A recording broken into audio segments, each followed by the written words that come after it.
جو یہ سوچ رکھتے ہیں کہ ہم نے مسنون عمل کے علاوہ کوئی عمل نہیں کرنا، تو وہ بھی اس پلیٹ فارم سے نفع اٹھا سکے۔ تو جو ہر عمل کرنے کے عادی ہیں ان کے لیے تو ویسے ہی 6 کے 6 چینل ہر وقت دستیاب ہیں، جس چینل سے چاہیں وہ نفع اٹھا سکتے ہیں۔ سورہ علم نشرہ کے بارے میں اللہ کے نبی علیہ السلام کا ارشاد پاک ہے، حضرت ابی بن کعب رضی اللہ عنہ اس کو روایت کیا کہ حضور علیہ السلام نے ارشاد فرمایا کہ جس نے سورہ علم نشرہ پڑھی، عمل کس کے لیے بتا رہا ہوں؟ پریشانیوں کے لیے، مصیبتوں کے لیے، بیماریوں کے لیے، تکلیفوں کے لیے، یہ باتیں ذہن میں رکھ رہی ہیں۔ تو اللہ کے نبی علیہ السلام نے ارشاد فرمایا کہ جس نے سورہ علم نشرہ پڑھی وہ ایسے ہے کہ میرے پاس اس حال میں آیا کہ میں غم زدہ تھا، میں پریشان تھا، میں تکلیف میں تھا، اس نے مجھے خوش کر دیا، اس نے مجھے خوش کر دیا، میرا غم دور کر دیا۔ تو اللہ بولو سورہ علم نشرہ غموں کو دور کرتی ہے، مصیبتوں کو دور کرتی ہے، پریشانیوں کو دور کرتی ہے، تکلیفوں کو دور کرتی ہے، گھر میں لڑائی جھگڑے ہوں تو ان کو ختم کرتی ہے، خاص طور پہ مالی تنگ دستی کا شکار ہیں تو کشادگی لے کر آتی ہے۔ صرف موٹی بات آپ سمجھ لیں، بقیہ تفصیل میں آپ نہ جائیں، سورہ علم نشرہ بند رستے کھولتی ہے۔ صرف اس فکرے کو آپ پکڑ لیں، اس بات کو آپ پکڑ لیں، جس بند گلی کے اندر آپ آ چکے ہیں، یا اللہ نہ کرے ماہ سفر میں آپ احتیاط نہیں کرتے، اعمال والی زندگی نہیں گزارتے، کہیں آپ بند گلی میں آ جائیں، تو اگر بند گلی میں پھنس چکے ہیں تو سورۃ علم نشرہ نکالے گی، اور اگر بند گلی میں پھنسنے والے ہیں تو سورۃ علم نشرہ بچائے گی۔ تو یوں جو پھنس چکے ہیں ان کا علاج بھی سورۃ علم نشرہ کرے گی، اور جو آگے آنے والے دنوں میں سورۃ علم نشرہ پڑھیں گے، تقدیر میں آزمائش لکھی ہے تو یہی سورۃ علم نشرہ اس آزمائش سے بھی محفوظ رکھے گی، یعنی دائیں طرف والے بھی نفع اٹھائیں گے اور بائیں طرف والے بھی نفع اٹھائیں گے۔ حضور علیہ السلام نے جس طرح ارشاد فرمایا کہ جس نے سورۃ علم نشرہ پڑھی وہ اس حال میں میرے پاس آیا کہ میں پریشان تھا، غم زدہ تھا، تکلیف میں تھا، اس نے میری غم کو دور کر دیا، میری تکلیف کو، میری پریشانی کو دور کر دیا۔ پھر حضور علیہ السلام نے ارشاد فرمایا کہ جس نے سورۃ علم نشرہ پڑھی وہ اپنی مراد کو پہنچ گیا، وہ خوشی دیکھ کرے گا، اس کو خوشی مل کر رہے گی۔ تو اللہ جس بات کو اللہ کے نبی علیہ السلام نے فرما دیا وہ حق اور سچ ہے، وہ ہو کر رہنا ہے، وہ ہو کر رہنا ہے، وہ ہو کر رہنا ہے۔ عرض یہ کرنا چاہتا ہوں کہ اگر آپ پہلے سے ہی مصیبتوں میں آئے ہوئے ہیں، جس طرح میں نے ذکر کیا، جادو کا مسئلہ ہے اور رجت کا مسئلہ ہے، بیٹیاں گھر بیٹھی ہیں ان کا مسئلہ ہے، بے روزگاری کا مسئلہ ہے، اولاد پڑ گئی ہے، ملازمت نہیں مل رہی، گھر میں لڑائی جھگڑے ہیں، بیماریاں ہیں، وغیرہ وغیرہ، پہلے ہی آپ مصیبتوں میں آئے ہوئے ہیں، تو تب بھی سورۃ علم نشرہ پڑھو گے تو تمہارے نبی علیہ السلام نے بشارت دی ہے کہ تم اپنی مراد کو پالو گے، تمہیں خوشی دیکھنا نصیب ہوگی۔ اس کا کیا مطلب ہے کہ تم ان پریشانیوں سے نکل جاؤ گے، اور جو سورۃ علم نشرہ کو حفظ ما تقدم کے طور پہ پڑھے گا، اپنے معمولات میں شامل کر لے گا، تو وہ آنے والی مصیبتوں سے بچ جائے گا جن مصیبتوں نے ان کو گھیرا ہوا۔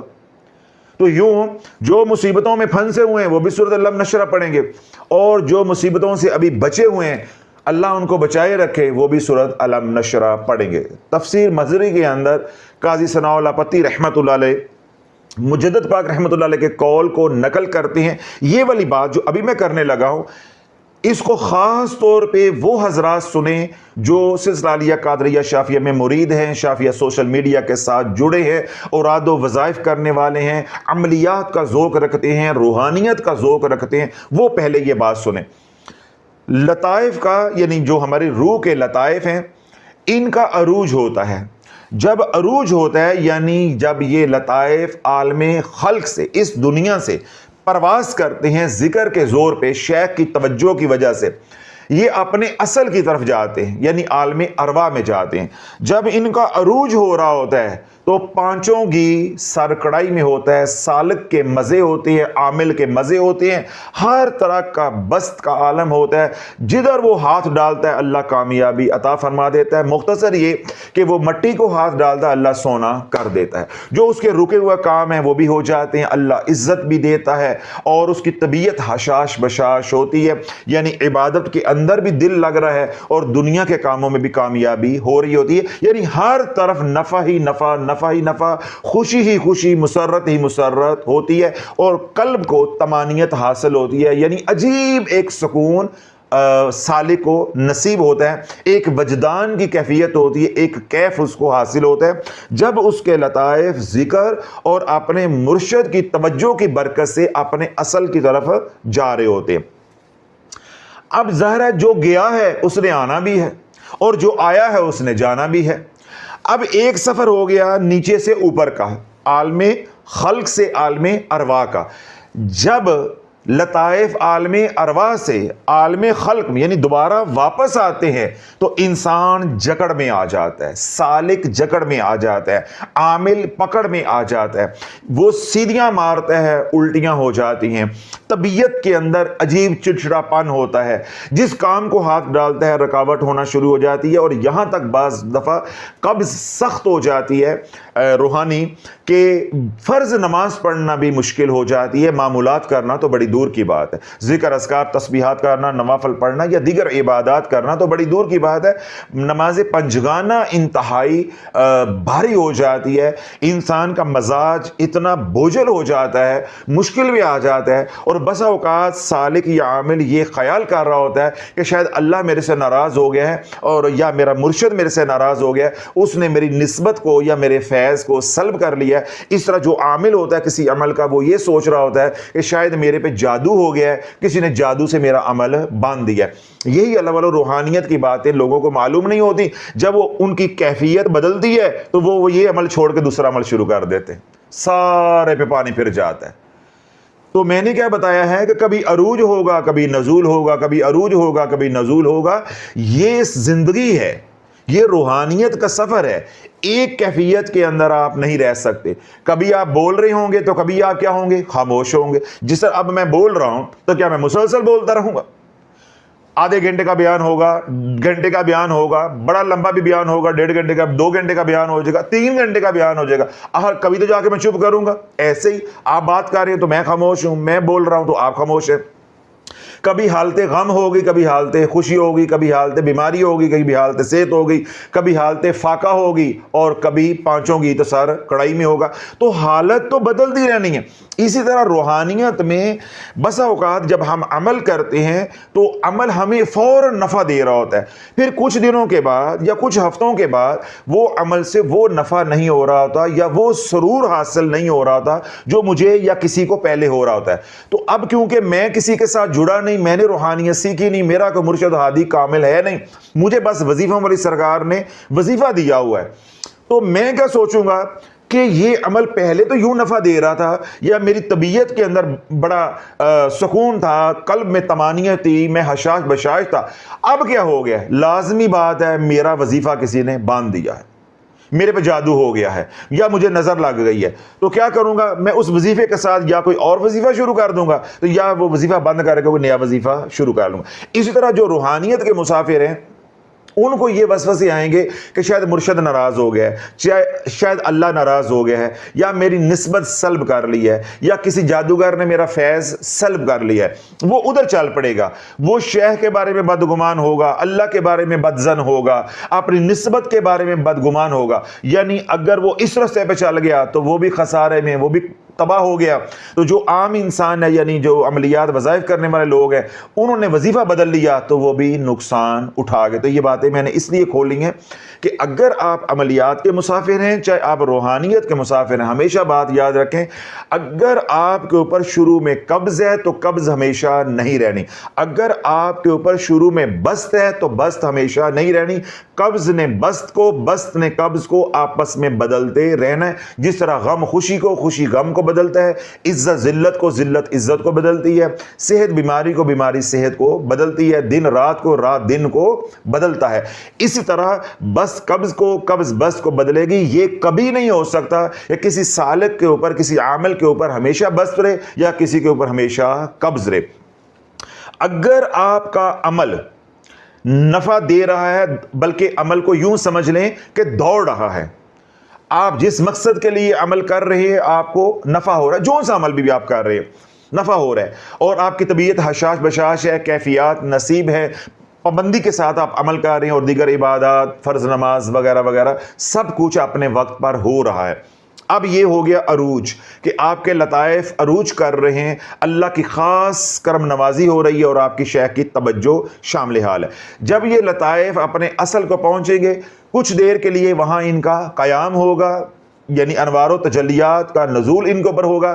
جب اللہ ان کو نواز دے گا، یعنی یہ اور منور ہو جائیں گے، یہ دوبارہ جو ہے یہ نزول کریں گے، واپسی کا سفر ہوگا۔ جب واپسی ہوتی ہے تو وہ بڑی تکلیف دہ ہوتی۔ کیوں؟ جو مزے وہاں ہیں وہ مزے اس دنیا میں نہیں ہیں۔ جو مزے جنت میں سیدنا آدم علیہ السلام کو حاصل تھے تو وہ اس دنیا میں تو نہیں ہے۔ اسی طرح آسان زبان میں سمجھ لیں کہ ایک بندہ ادھر رہتا ہے ملتان میں، تو جو مزے ملتان میں ہیں وہ دیہات میں تو نہیں ہے۔ اسی طرح جو مزے لاہور میں ہیں وہ ملتان میں نہیں ہے، پھر جو مزے دبئی میں ہیں وہ لاہور میں نہیں ہے۔ اسی طرح جو نفع، جو کیفیت یا جو مزے یا جو احوال روح کے یا لطائف کے عالم ارواح میں ہوتے ہیں وہ اس دنیا میں ممکن نہیں ہے۔ تو پھر روح اپنے آپ کو جکڑا ہوا محسوس کرتی ہے، اس کو عملیات کی زبان میں بندش کہتے ہیں اور روحانیت کی زبان میں قبض کہتے ہیں۔ یہ دونوں ایک ہی چیز ہے، دونوں ایک ہی چیز ہے، کیونکہ وہ عملیات کا میدان اور ہے، اس کی اصطلاحیں اور ہیں، روحانیت کا میدان اور ہے، اس کی اصطلاحیں ایک اور ہے۔ کہنا یہ چاہتا ہوں کہ عملیات کی زبان میں بات کر رہے ہوں گے تو آپ بندش کا شکار ہو رہے ہوں گے یا بندش محسوس کر رہے ہوں گے۔ اگر روحانیت کے مسافر ہیں، سالک ہیں، کسی سلسلے میں کسی مرشد کے ساتھ، بزرگ کے ساتھ وابستہ ہیں، تو آپ حالت قبض میں ہوں گے۔ عرض یہ کرنا چاہتا ہوں، چاہے بندش ہے چاہے قبض ہے، یہ تو ہو گئے عملیات کے اور روحانیت کے مسافر۔ عام عوام، جس طرح میں نے پہلے کہا کہ رشتوں کا مسئلہ ہے، مالی تنگ دستی کا مسئلہ ہے، بیماری کا مسئلہ ہے، جادو کا مسئلہ ہے، دیگر مسائل ہیں، کسی طرح کی بھی پریشانیاں ہیں، چاہے عملیات کے مسافر کو بندش لگی ہے تو پریشانی، روحانیت کے مسافر کو قبض ہے تو پریشانی، عام ہماری طرح کا انسان ہے، اس کے دنیا کے مسائل ہیں تو کیا ہے؟ پریشانی۔ تو مجدد پاک رحمۃ اللہ علیہ فرماتے ہیں کہ جب حالت نزول ہوتی ہے، انسان جکڑا جاتا ہے، جتنا سورہ علم نشرہ نفع دیتی ہے اتنی کوئی اور صورت نفع نہیں دیتی۔ میں نے تفصیل کے ساتھ یہ بات سمجھائی ہے تاکہ ہر طرح کے لوگ جو میں سنتے ہیں سب کو کچھ نہ کچھ نفع ہو جائے۔ اب روحانیت کے لوگ بھی نفع اٹھائیں گے سورہ علم نشرہ سے، عملیات کے لوگ بھی نفع اٹھائیں گے سورہ علم نشرہ سے، اور عام عوام جو مصیبتوں کے اندر پھنسی ہے وہ بھی نفع اٹھائے گی سورہ علم نشرہ سے۔ اس لیے اللہ والو، اگر آپ مصیبتوں سے نکلنا چاہتے ہیں یا ماہ سفر کی مصیبتوں سے بچنا چاہتے ہو، سورہ علم نشرہ 103 بار پڑھنے کا اپنا معمول بنا لو۔ شرط وہی ہے شافی کی، پھر اس عمل کے ساتھ کوئی اور عمل نہیں چلے گا، اس عمل کے ساتھ کوئی اور عمل نہیں چلے گا۔ وہ حضرات جو عملیات کے میدان میں کوئی عمل پہلے کر رہے ہیں، جس طرح انہوں نے خضری عمل کی زکوٰۃ دے دی ہے، سورہ مزمل کی زکوٰۃ دے دی ہے، بسم اللہ شریف کی زکوٰۃ دے دی، اور آج کل وہ فارغ ہیں، وہ یہ عمل کر سکتے ہیں، کیونکہ یہ عمل ان کے پہلے کیے ہوئے اعمال کو تقویت دے گا اور آئندہ بندش سے اور قبض سے ان کو محفوظ رکھے گا۔ اسی طرح جو روحانیت کے مسافر ہیں، وہ جو اپنی تسبیحات، ذکر اذکار، عبادات جو ان کے مرشد نے ان کو بتائی ہوئی ہیں، ان کے ساتھ سورۃ علم نشرہ کو شامل کر لیں۔ دو ہو گئے۔ تیسری ہو گئی عوام۔ عوام کے لیے پہلے ہے لتر، عوام کے لیے پہلے کیا ہے؟ پولا، لتر۔ پہلے تمام وظائف سے توبہ کرو۔ جب تک آپ توبہ نہیں کرو گے، آج کے اس بیان میں بھی آپ کے لیے کوئی حصہ نہیں ہے، کیونکہ میں نے لگی پڑی تو رکھنی نہیں ہے۔ ہم نے جو بات کرنی ہے وہ لگی پڑی کے بغیر کرنی ہے اور شرائط کے ساتھ کرنی ہے، مکمل بات کرنی ہے۔ آپ کی سمجھ میں آئے تو کر لو، نہیں سمجھ میں آئے تو اللہ آپ کو رسالہ نصیب کرے۔ جس طرح میں اکثر کہتا ہوں کہ بلکہ رسالہ لا کر پڑھا نہ کرو، اس کو پانی میں بھگو دیا کرو، تو صبح رسالے کو نکال کے زمین میں دفن کر دیا کرو، اور پانی کوٹ کوٹ آپ بھی پیو تو پورے محلے نے بھی پلاؤ ہے، تاکہ فیض جلدی پھیلے، جلدی آبادی کم ہو۔ تو آگے بندے پہ بندہ چڑھا ہوا ہے، ذرا آبادی کم ہو جائے۔ کیوں؟ جب آپ خود اپنے آپ کو برباد کرنا چاہ رہے ہو، جو بندہ خود اپنے آپ کو مار رہا ہو، تو پھر اس کو کون بچائے؟